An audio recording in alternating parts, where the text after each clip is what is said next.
Karunungang Buhay kasama si Pastor Joey Umali. Dito lang sa 702 DZAS, Agapay ng Sambayanan.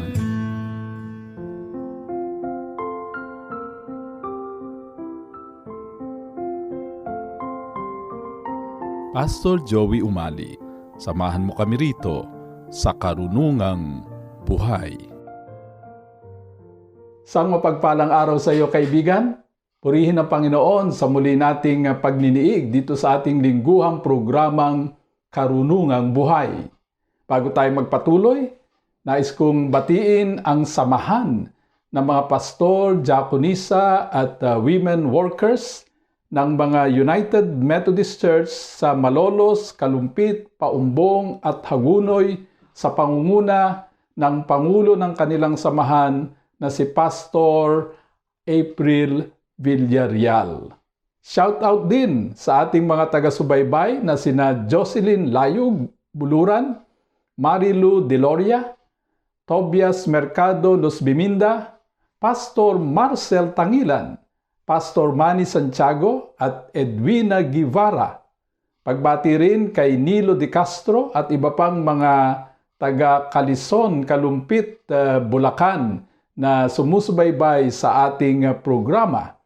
Akin ding binabati ng happy wedding anniversary this coming Tuesday, sina June at Chat Dungo.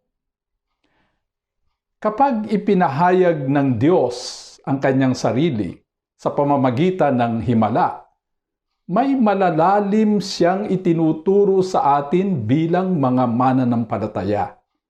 Ito ang pag-aaralan natin ngayon dito sa ating programang Karunungang Buhay sa pamamagitan ng pagbubulay-bulay natin sa Lucas 5:1 hanggang 11. Babasahin ko ang Tagalog Popular Version ng Lucas 5:1 hanggang 11.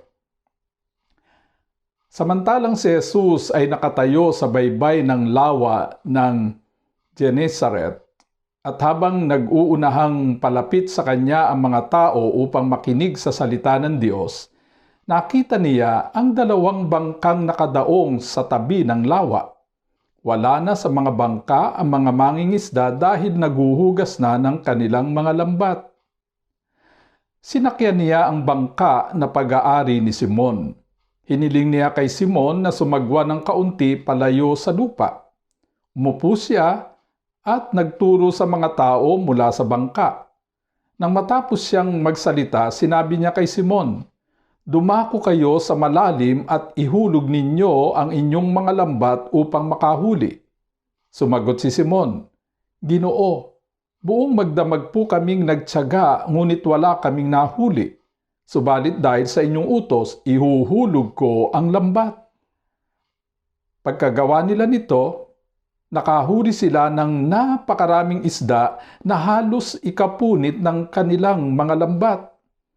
Kaya't kinawayan nila ang kanilang mga kasamahan sa kabilang bangka upang lumapit at tumulong sa kanila.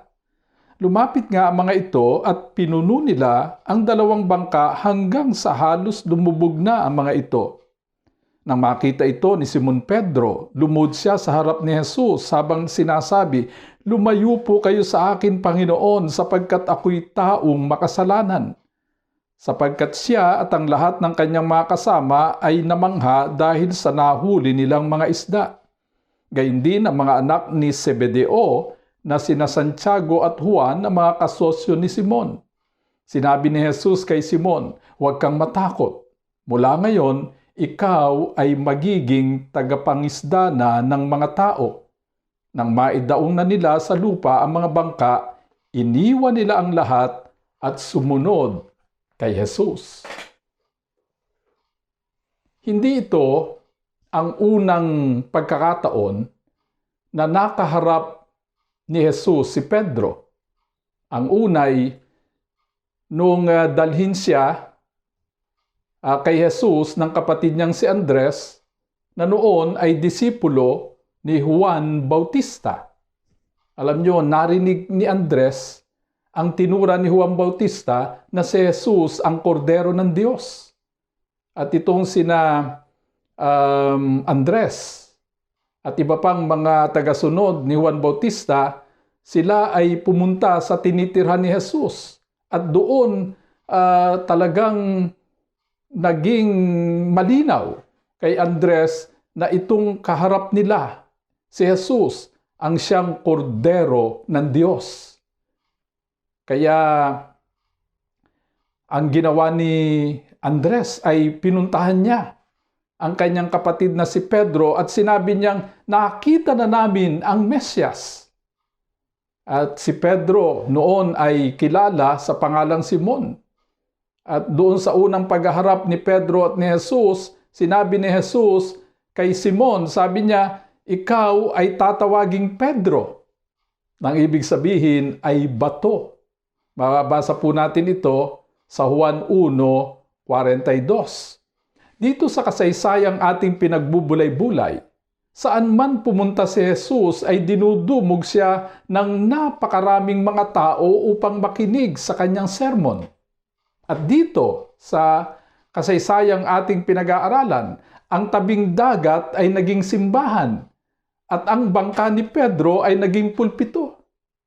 Walang mikropono si Jesus, ngunit sadyang makapangyarihan ang kanyang tinig at salita.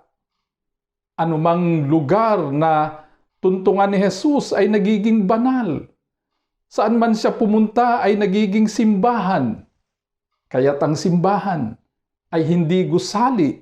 Ang simbahan ay saan mang lugar kung saan nagkakatipon ang mga tagasunod ni Jesus upang makinig sa kanyang salita at sundin ang kanyang mga utos.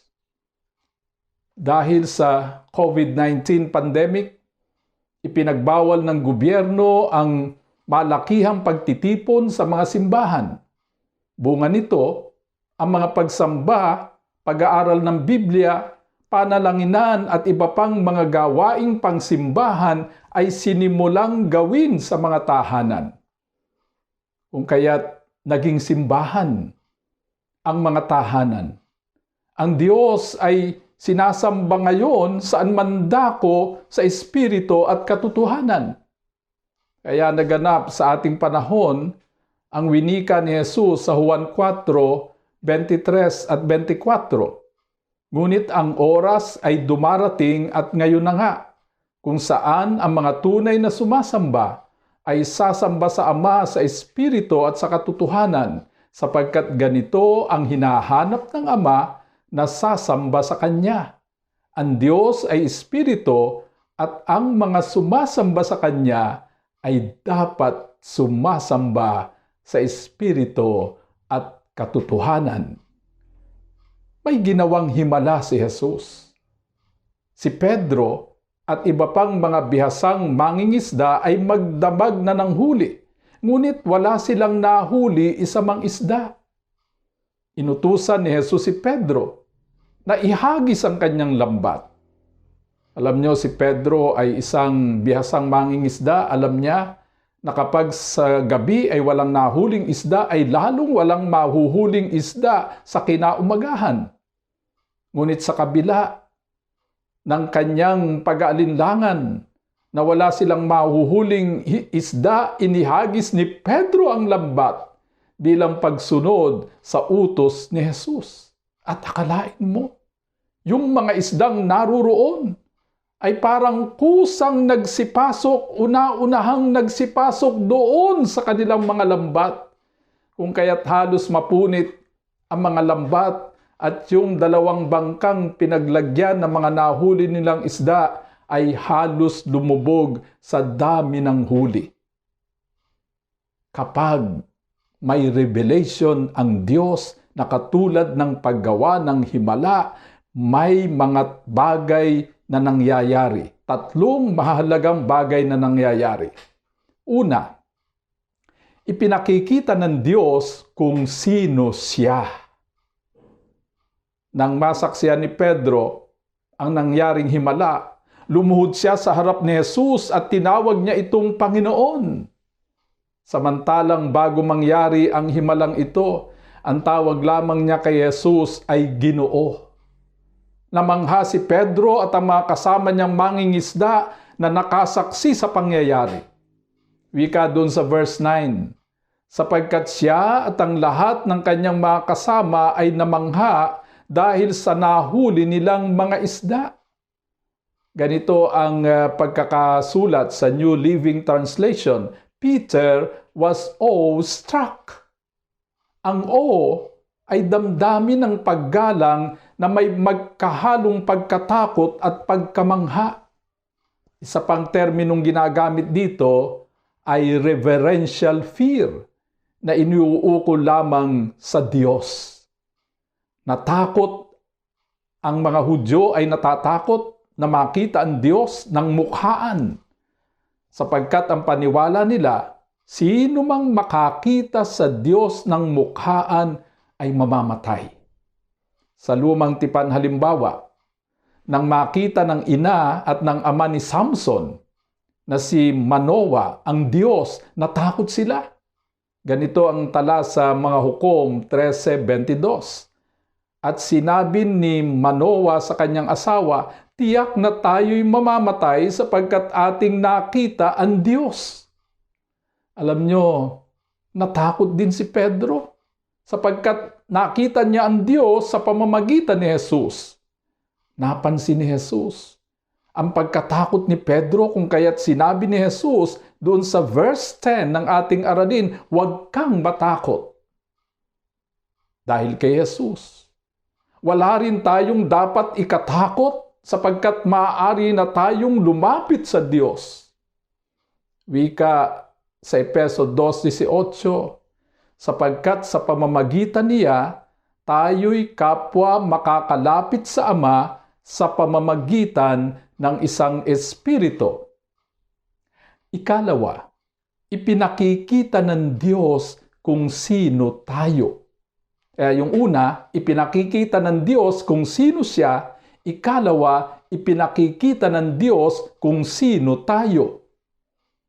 Matapos na makita ni Pedro ang kabanalan at kapangyarihan ni Jesus, nakita niya ang kanyang karumihan at kahinaan.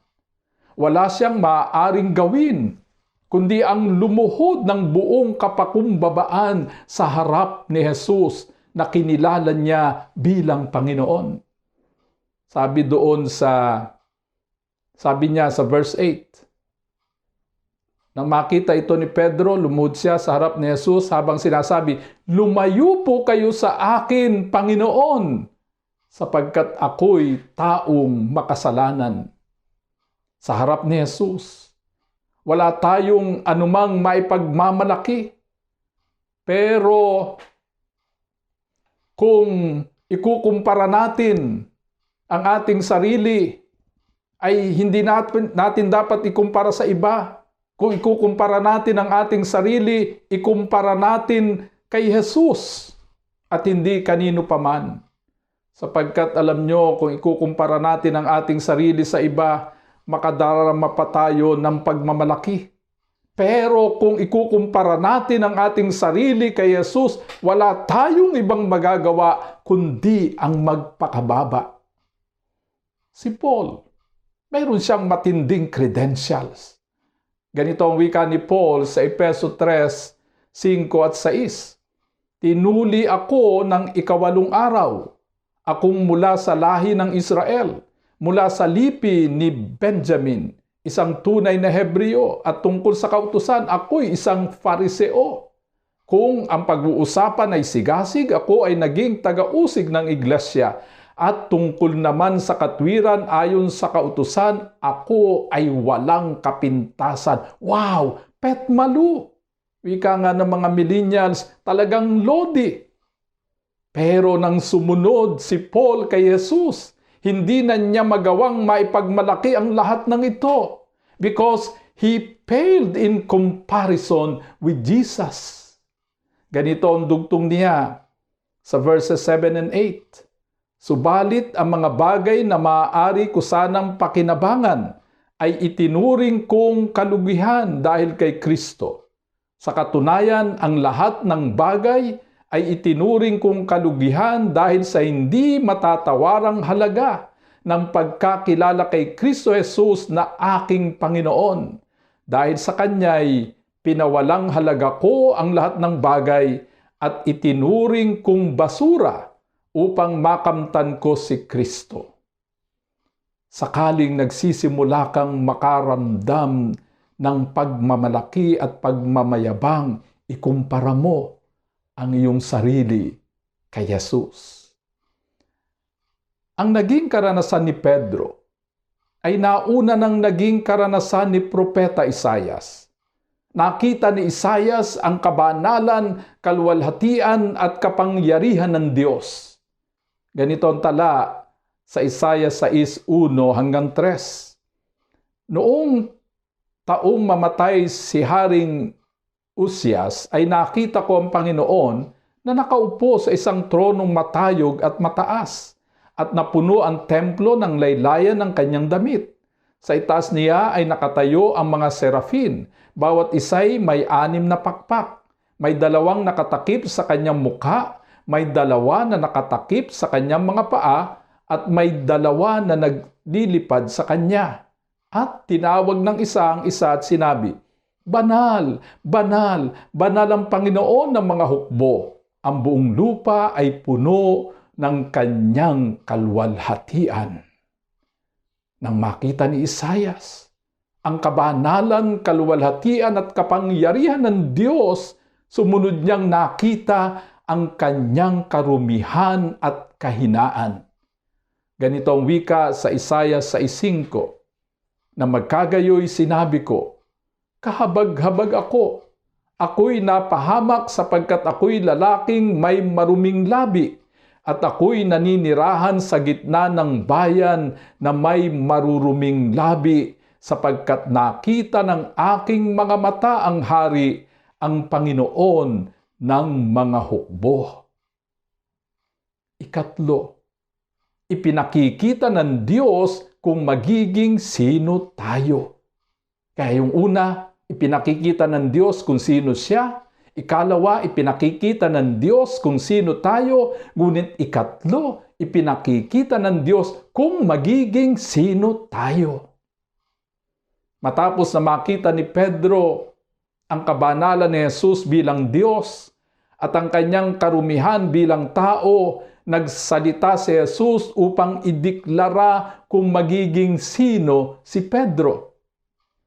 Kapag tinitingnan tayo ni Jesus, nakikita niya hindi lamang ang ating kahapon at ang ating kasalukuyan, kundi higit sa lahat, ang ating kinabukasan. Nakikita niya hindi lamang kung sino tayo ngayon, kundi kung magiging sino tayo sa kinabukasan. Para hindi tayo maging mapanghusga sa ating kapwa, tanawin natin sila hindi lamang sa kanilang kasalukuyang kalagayan, kundi kung ano ang kanilang mga potentials. Ganito ang sinabi ni Jesus kay Pedro sa verse 10. "Mula ngayon, ikaw ay magiging tagapangisda na ng mga tao." Mula sa pagiging ordinaryong mangingisda, si Pedro ay magiging mangingisda ng mga tao. Magdadala ng mga kaluluwa sa paanan ni Jesus.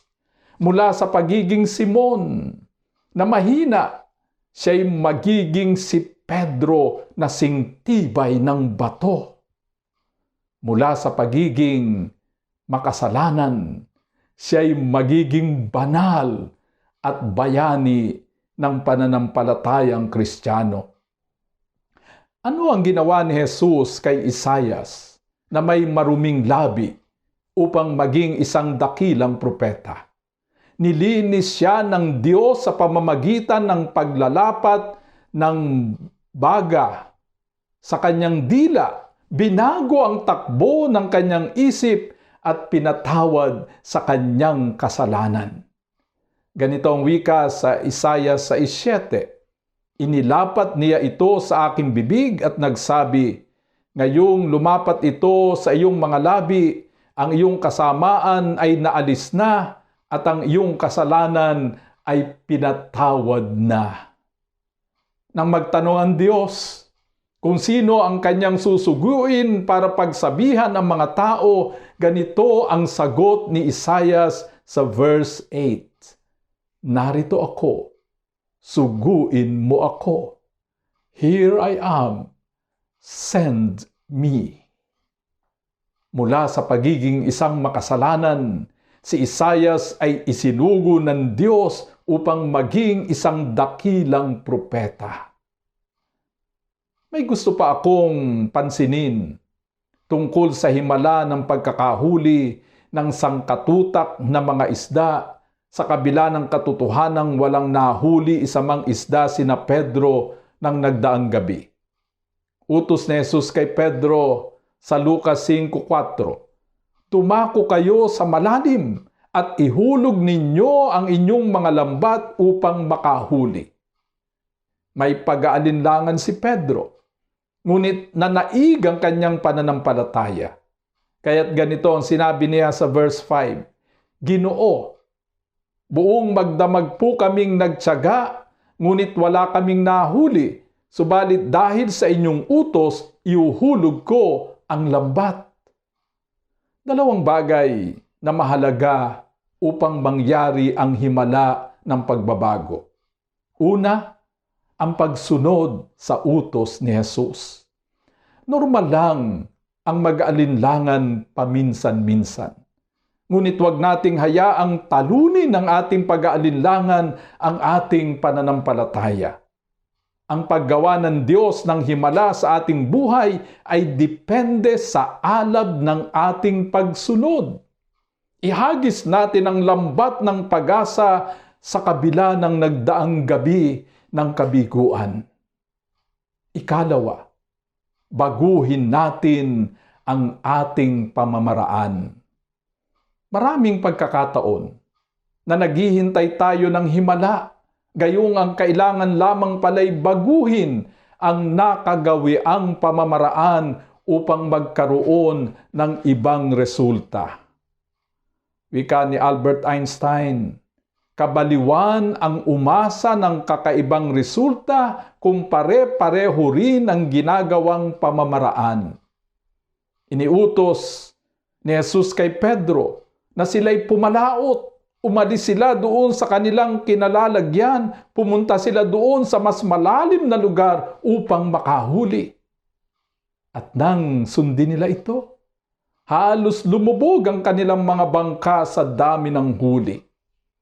Kailangan tayong pumalaot. Huwag matakot harapin ang mga panganib upang maganap ang makabuluhang pagbabago. Huwag tayong matakot na gumawa ng mga pagbabago upang tunay na magkaroon ng mga pagbabago. Tayo'y manalangin. O banal naming Diyos, marami pong salamat sa aral na aming natutuhan. Kapag ikaw ay nagpapahayag ng iyong sarili sa pamamagitan ng mga himala, tatlong mahalagang bagay ang iyong ginagawa sa amin. Pinakapakita mo sa amin kung sino ka, kung sino kami, at kung magiging sino kami. Salamat po, dakilang Diyos, naway maging katulad kami ni Pedro, na sa kabila ng aming mga pag-aalinlangan ay ihuhulog namin ang aming lambat. Kami makikipagsapalaran, papagitna sa labanan ng buhay. Taglay ang aming pagtitiwala at pananampalataya na sa pamamagitan mo mangyayari ang mga himala. Sa pangalan ng Ama, ng Anak, at ng Banal na Espiritu. Amen. Maraming salamat sa iyong pakikinig. Hanggang sa muli, tandaan mo, mahal ka ng Diyos kahapon, ngayon, at bukas.